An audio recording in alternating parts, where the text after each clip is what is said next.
Olishxon o'g'li.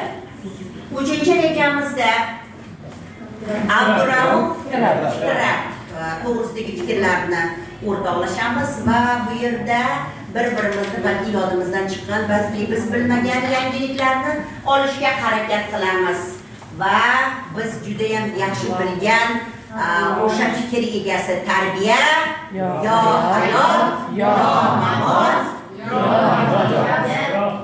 halokat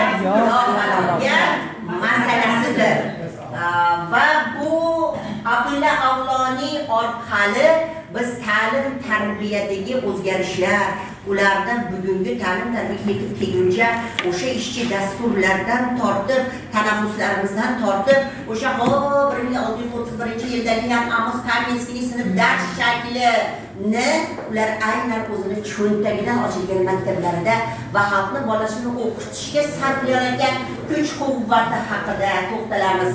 Xo'p, Abdulla Qodiriy haqida gapirganimizda tezda hayolingizga nima keladi? O'tgan kunlar.